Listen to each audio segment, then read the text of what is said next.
हर इंसान की लाइफ में एक ऐसा मोमेंट आता है जो सब कुछ चेंज कर देता है। शायद आज का वीडियो वही मोमेंट हो। Welcome to Bookpedia. आज हम बात करने वाले हैं बिजनेस एडवेंचर्स के बारे में। पता है ये कौन सी किताब है? ये वो किताब है जिसे बिल गेट्स और वॉरेन बफेट दुनिया की बेस्ट बिजनेस बुक मानते हैं। यहाँ आपको मिलेगा simple explanation, real life insights और पावरफुल आइडियाज जो आपकी सोच को पूरी तरह बदल सकते हैं। कभी सोचा है कि दुनिया के दो सबसे अमीर और स्मार्ट इंसान बिल गेट्स और वॉरेन बफेट एक ऐसी किताब को बेस्ट बिजनेस बुक एवर क्यों कहते हैं, जो आज से 50 साल से भी ज्यादा पुरानी है? आखिर इस किताब में ऐसा क्या राज छिपा है जो आज भी इतना रेलेवेंट है? चलिए आज इसी राज से पर्दा उठाते हैं। देखिए, ये बात है 1991 की, जब वॉरेन बफेट ने खुद बिल गेट्स को ये किताब पढ़ने के लिए दी थी। और जरा सोचिए, इतने साल गुजर जाने के बाद भी बिल गेट्स इसे अपनी सबसे फेवरेट बिजनेस बुक कहते हैं। जब इस लेवल के लोग किसी चीज की इतनी तारीफ करें तो यकीनन उसमें कुछ तो खास बात होगी ही।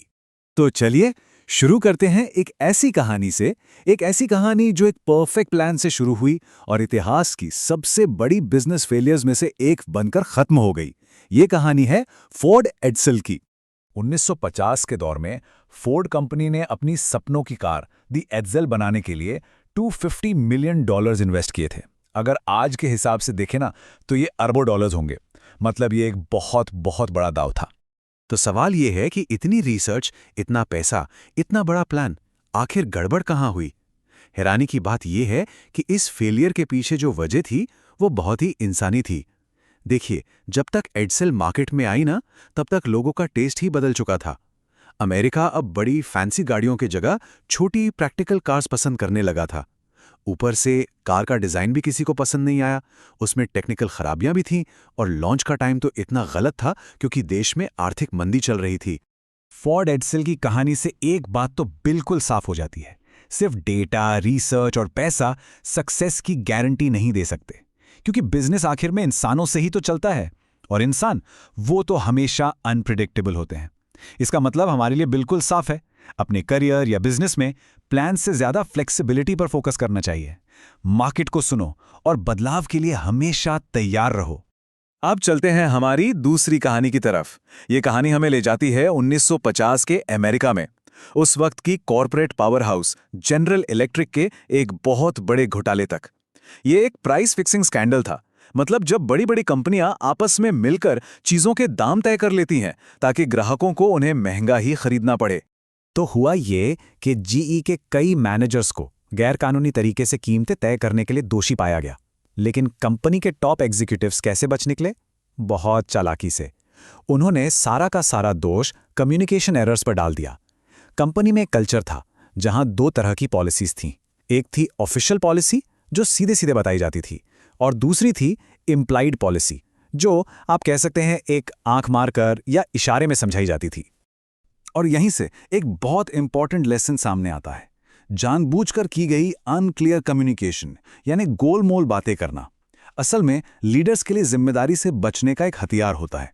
इसीलिए अपनी टीम में या अपनी प्रोफेशनल लाइफ में हमेशा साफ बात करने पर जोर देना चाहिए, क्योंकि याद रखिए, जहां क्लैरिटी होती है वहीं ट्रस्ट और अकाउंटेबिलिटी आते हैं। हमारी तीसरी और आखिरी कहानी एक अजीब सा सवाल उठाती है। क्या जबरदस्त सफलता ही एक कंपनी की सबसे बड़ी कमजोरी बन सकती है? इसका जवाब हमें मिलता है ज़ेरॉक्स की कहानी में। सोचे, 1960 के दशक में ज़ेरॉक्स में ऑफिस की दुनिया में क्रांति ला दी थी।